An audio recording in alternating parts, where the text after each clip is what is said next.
Good morning, students. I'm going to show you the Carlsen method of factoring with one example. And you can watch this over and over to hear anything you need to again. All right, there's two steps in factoring. This is just rules of factoring. Factor the GCF and factor what's if possible and factor what's left if possible. It may not be possible to factor at all. That's why I have to say it's if possible. You may only do step one and not step two. So here's an example of only doing step one. If it says factor 2x minus 4, the only thing you can do is factor out the 2 and you're left with x minus 2. There is no factoring x minus 2, so you'd be done right there, and you'd only been able to do number 1 right there.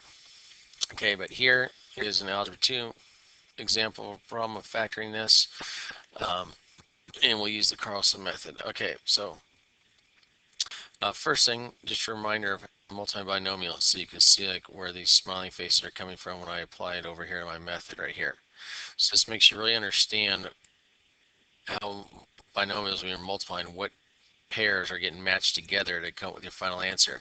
And that's exactly what's happening in my method over here. So say, for example, we have this right here. We take the first term of this first term, that gives me 6x squared.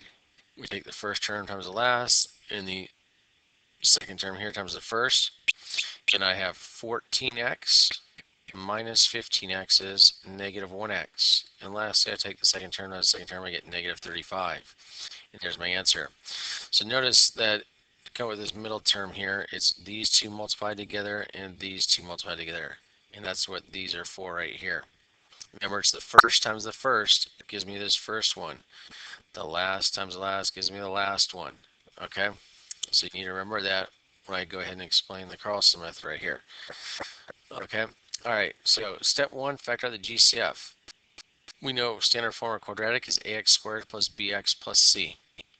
Well, before we do that, just so you know, if I want to know if this factors at all, I can apply the discriminant. The discriminant is b squared minus 4ac. If you recall, this is what is underneath the radical in the quadratic formula. If I apply that, b squared minus 4ac, it must come out to be a perfect square. Now I could use these big numbers right here, or I could go ahead and do step one first, factor out the 5 from here, and get this 5 out here. That's a step one. And then I can apply the discriminant to this one. And that'll be easier to do because I'm dealing with smaller numbers. So 3 squared is 9, minus 4 times 4 is 16 times negative 1. Okay, so we have a minus 4ac gives you plus 16. So 9 plus 16 is 25. The discriminant would come out to be 25 here. 25 is a perfect square, so that lets you know that this factors.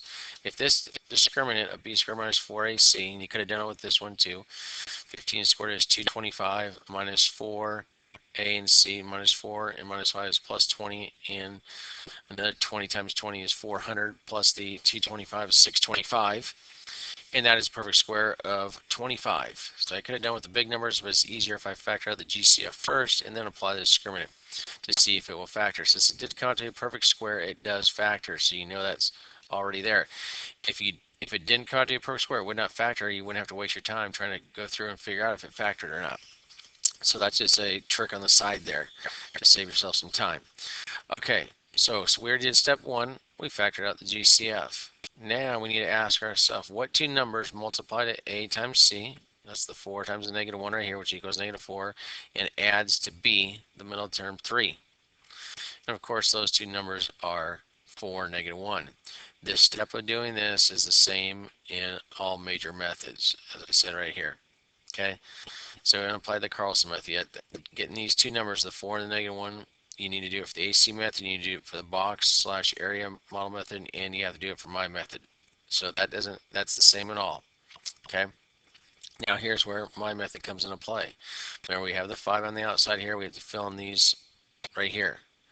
Well, we know, remember from doing this, the first term times the first term has to multiply to this first term. So this term times this term must multiply to 4x squared. Okay. First term times first term must equal 4x squared. So what are the possibilities? Either 4x and 1x or 2x and 2x. So how do I know which one to use? I always start with the largest number and work my way down. So I ask myself, as I do right here, does 4 times some integer give me 4 right here, one of these two? In this case, it'd be 4. Yes, 4 times 1 is 4. And then the other one is 1. Does 1 times the integer give me -1? Yes, it does. 1 times -1 is -1. So these are the two that work. So I'll be putting 4x as I did right here, and 1x, or just x, in this one right here. Now, as long as you have your smiley faces connected, I could have had the x here and the 4x here, and it won't matter. It'll work out. Okay, and I just went ahead and put a notice here. If I try my other combination of 2 and 2, both of those don't work. One of them works, 2 does go into 4, but the other 2 does not go into -1, so it does not work. Only one of these pairs will work. Okay, so in this case, it's 4x and x. Now remember, this one times this outside number must equal one of these two numbers. We already calculated what those numbers are right here. 4 times 1 is 4. So that means that's a +1 right there. So that means I'm going to go ahead and put in +1. And there's that one complete. And then 1x times what integer gives me the other one of -1, and that would be -1. 1 times -1 is -1. So now I have my 4x minus 1x is 3x, right what I have right here.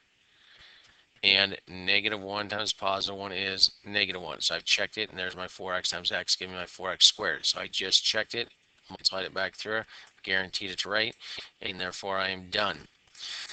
If you've watched the AC method video, you saw you had to do a lot of factoring in the AC method. Notice I don't have to do any of that here. I also remember, if you watch the AC method video, I didn't have to factor out that -1, being smart enough to factor out that -1 in the first set of factoring. Okay, here it's just simple. What multiplies to these two numbers right here, and you are done. All right, that is it for my lesson. Thank you very much. Bye.